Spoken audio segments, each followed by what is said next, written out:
Salam alaikum, salut tout le monde, salut mes chers élèves. Dans le cadre du programme du deuxième semestre, la période 6, j'aimerais présenter cette leçon aux élèves qui pourraient être distraits en classe ou qui se trouvent un peu déconcentrés. La leçon s'intitule La structure de la nouvelle. Là, c'est l'objectif spécifique qu'on va essayer d'arriver ou d'y arriver. De manière générale et de manière très particulière, c'est la structure de la nouvelle policière qui est importante. Alors commençons par la découverte du support. Il s'intitule Le crime de l'été. La lecture. L'histoire se déroule le 17 juillet 1898, ou 19, pardon, 18, à Plonior-Lanverne, dans le pays Bigouden. Comme chaque dimanche matin, j'allais chez mon ami Paul. C'était un jeune homme âgé d'une quarantaine d'années. Il était plutôt grand, mince, avec un visage maigre. J'arrivais chez lui aux environs de 11 heures. Tout était fermé. Je frappais à la porte, mais personne ne répondit. Je pensais qu'il était parti faire ses courses, donc je repassais vers 12 heures. Mais rien à faire. Personne ne répondait. Je vis un voisin de Paul. Je lui demandai s'il avait vu Paul ce jour-là. Là, c'est une erreur. Parce que le récit au passant peut avoir aujourd'hui. Bon, mais il me répondit que non. Alors je me décidai à faire le tour de la maison. Soudain, je vis un carreau cassé. Je pénétrai dans la maison lorsque je vis Paul mort dans son fauteuil. Mon cœur battait très fort. Je me précipitai vers le téléphone pour appeler la gendarmerie. En début d'après-midi, le médecin légiste du Pont-l'Abbé arriva sur les lieux du crime pour examiner le cadavre.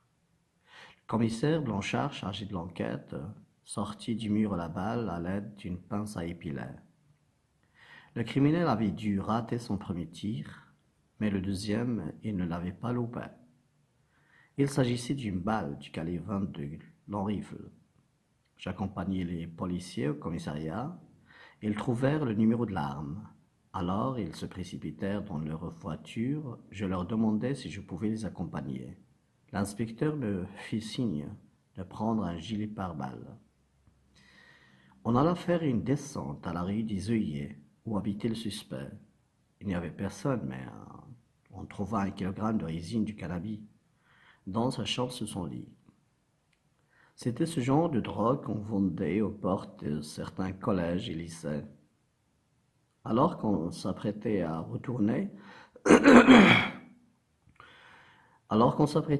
au commissariat, une Mercedes immatriculée 1649 WJ29 s'arrêta net devant la maison. On fit aussitôt demi-tour lorsque la voiture accéléra en direction de la voie express. Ainsi, la personne perdit le contrôle de son véhicule et s'encastra dans un poteau téléphonique. Heureusement, il n'était pas grièvement blessé et je pus l'arrêter. Le criminel a été condamné à 5 ans de prison ferme pour possession de drogue, délit de fuite et pour le meurtre prémédité de son beau-père. Tanoli Rayman, Le crime de l'été, une nouvelle policière du Bigouden. Nous avons ici marqué quelques indices. En point jaune, il s'agit du temps du récit. Ce sera aussi l'objet, ou fera l'objet de la leçon suivante en langue et communication. Les temps du récit, les valeurs du passé simple, surtout l'imparfait. Donc vous aurez la trame de la narration, la chronologie sera faite avec l'alternation de l'imparfait passé simple. Et vous avez aussi des retours analytiques ou des retours en arrière avec l'emploi du plus que parfait. On va expliquer tout à l'heure quelques exemples. Deuxième information qui est marquée, ou une suite d'informations marquées en vert olivier, il s'agit du vocabulaire de la nouvelle policière. Bon, les tournures ici. Vous aurez l'imparfait, l'imparfait, l'imparfait, passé simple, passé simple, passé simple, passé simple, passé simple, passé simple, etc. Alors, la chronologie se fait avec ces deux temps, l'imparfait pour le second plan, et pour le premier plan, la narration se fait par le passé simple. Mais ce qui est aussi important à signaler aux élèves qui ne savent pas pourquoi dans un récit au passé on utilise le plus que parfait, on prend ces exemples. Le premier est: j'arrivais chez lui aux environs de 11 heures. Tout était fermé. Pourquoi le plus que parfait ici? Pourquoi ne pas mettre le passé simple ou l'imparfait? Parce que cette information, cette action de fermer, a été faite avant l'action d'arriver. Regardez bien, je relis. J'arrivais chez lui aux environs de 11 heures. Tout était fermé. C'est pas ensuite, c'est avant. C'est pas une action suivante, mais c'était précédente. Donc c'est analytique, c'est un retour en arrière. La même chose ici, je pensais qu'il était parti faire ses courses. Je pensais cependant, en ce temps-là, pardon, qu'il était parti avant mon arrivée faire ses courses. Alors qu'est-ce qu'il a fait ensuite? Il repassait vers 12 heures. Donc je repassais vers 12 heures. Mais rien à faire, etc. On va partir là où il y a encore le plus que parfait. La phrase commence ici. Je vis un voisin de Paul, je lui demandais s'il avait vu Paul ce jour-là, c'est-à-dire s'il avait vu Paul avant mon arrivée. La même chose pour l'exemple ici. Le criminel avait dû rater son premier tir. Donc c'est avant le crime, avant l'analyse des indices qu'ils ont trouvés sur le lieu du crime, avant cette volonté de ce commissaire Blanchard de tirer la balle à l'aide d'une pince à épiler. Le suspect avait dû avant rater son premier tir puisque la balle s'est retrouvée coincée dans le mur. La même chose par la suite, le deuxième tir, il ne l'avait pas loupé. Pourquoi? Parce que l'indice, on a trouvé la balle dans le corps de la victime, etc. Donc c'est important de signaler que le plus que parfait, on l'emploie pour des retours en arrière. Puis après, on passe au vers Olivier qui signale l'emploi d'un thème, c'est le thème de la criminalité. On aura donc tout un champ lexical relatif à la police et aux enquêtes, etc. L'exemple, vous avez mort, le cœur battait très fort, là c'est la peur, on travaille la tonalité tragique ou lyrique, voire pathétique. On a aussi le téléphone, on a aussi la gendarmerie, on a le médecin légiste, les lieux du crime, examiner le cadavre, le commissaire, l'enquête, la balle, criminel, rater son premier tir. Vous avez aussi du calibre des balles aux armes à feu. Exemple ici, 22 longs rifles. Rifle veut dire carabine, veut dire une sorte de fusil. Policier, commissariat, armes, gilet pare-balles, inspecteur, résine du cannabis, c'est une sorte de drogue, suspect, immatriculation, la drogue. Vous avez aussi, quand on suit un suspect ou un criminel, il se trouve que parfois ces criminels perdent contrôle de leur véhicule et peuvent s'encastrer dans des obstacles, l'exemple ici de poteaux téléphoniques, grièvement blessés, arrêtés, condamnés. 5 ans de prison ferme, possession de drogue, délit de fuite, vous avez meurtre prémédité. Nous avons signalé ce vocabulaire parce qu'il est important, intéressant de l'apprendre par cœur et de le réutiliser dans l'élaboration de notre projet de classe, la rédaction d'une nouvelle policière. Après cette première phase, on passe aux questions de compréhension. Commençons par la première question. Que représente l'image? Nous avons donc, vous pouvez suivre sur votre manuel à la page 107. Vous avez une image d'un revolver pris par une main humaine. Il s'agit d'un inspecteur, peut-être aussi d'un criminel ou un suspect qui tente d'utiliser ou d'amorcer son arme à feu, un revolver, un pistolet. Deuxième information. Qu'est-ce que ces informations dans le titre apportent-elles sur l'événement? Vous avez le titre, c'est le crime de l'été. Donc, l'événement, c'est le crime, c'est un fait divers. Puis le temps, c'est la saison estivale, la saison de l'été. Troisième information, à partir de l'image et du titre, de quel genre de récit s'agit-il? C'est clair, s'il s'agit d'un récit policier. On a trouvé ce champ lexical qu'on a marqué qui montre que c'est un récit policier. C'est pas un récit d'aventure, c'est pas un récit de science-fiction. Autre information dans le développement et la réinvestigation précise la situation initiale. Vous avez le temps. Le temps, c'est dimanche. Vous n'avez qu'à voir dans le premier paragraphe, vous allez découvrir que c'est dimanche, à 11 heures aussi.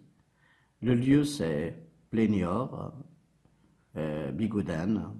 Les personnages, ils sont le narrateur, le policier, l'inspecteur. On a aussi le médecin légiste. 3 points de suspension. C'est à vous de parcourir le texte pour tirer la liste des personnages en action dans ce récit. Deuxième information, s'agit-il d'un cadre? C'est pas réel parce que ce n'est pas une autobiographie, donc il devait écrire réaliste, c'est-à-dire vraisemblable, proche de la réalité vécue dans la vie quotidienne par les lecteurs. Imaginaire, ok, normalement ils doivent mettre ici encore surnaturel ou fantastique pour que ça ne soit pas vraisemblable, pour avoir ici vraisemblable, invraisemblable. Le récit, l'imaginaire, il est dans le cadre réaliste. De toute manière, là, c'est mal posé comme question. Troisième question, quel est l'événement inattendu? Ça veut dire l'énigme à résoudre. Il s'agit donc de la mort d'une personne et cette victime, on s'attendait à coincer son tueur. Quatrième information, vous demande d'entourer la bonne réponse. Sur le lieu du crime, le commissaire Blanchard découvre un pistolet, un couteau, une balle. Alors nous avons découvert la balle. Mais quand même, on a marqué encore ici en vert olivier, c'est le terme que vous devez rajouter à la liste inexhaustive du champ lexical de la criminalité pour le réutiliser après dans l'élaboration du projet. Qui a arrêté le criminel? Est-ce le commissaire? Est-ce le médecin légiste? Est-ce le narrateur? Encore, le criminel était-il un vendeur de drogue, c'est-à-dire un dealer ou bien un voleur? Donc c'est un dealer, c'est un vendeur de cannabis. Le coupable, est-ce qu'il s'est rendu? Est-ce qu'elle s'est évadée? Pardon. Est-ce qu'il a été arrêté? C'est clair, il a été arrêté. Pour la structure, ce qui est recherché dans ce texte, ou plutôt comme objectif de cette leçon.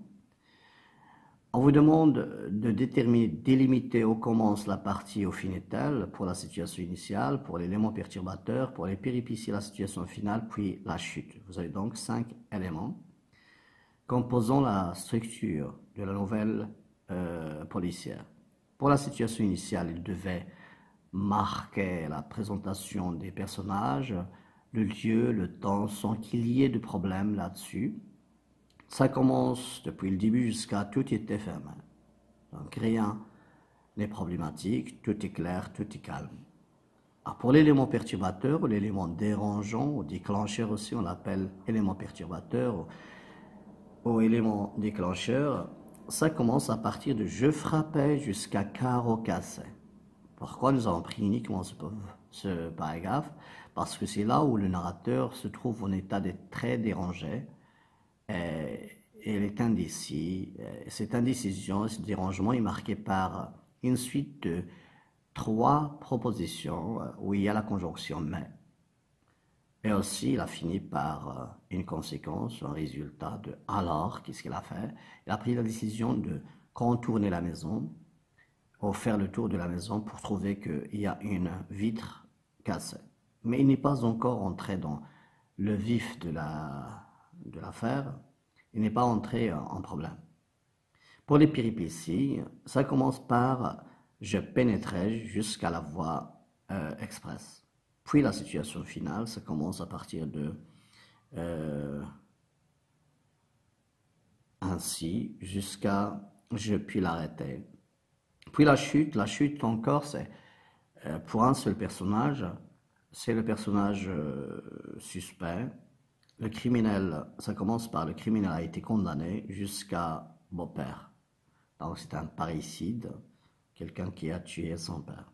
Dernière leçon, dernière question, elle est posée par rapport à la réaction du lecteur face au texte. À ton avis, pourquoi Paul a été assassiné? Que serait le mobile du crime ou le motif du crime? Pourquoi a-t-il tué la personne? Donc on peut supposer que ce beau-fils a été découvert par son beau-père en train de vendre du cannabis, de la drogue, donc ce qui n'a pas plu au beau-père. Peut-être il a expulsé, c'est ainsi que le mobile du crime serait la vengeance. Merci pour cette première partie.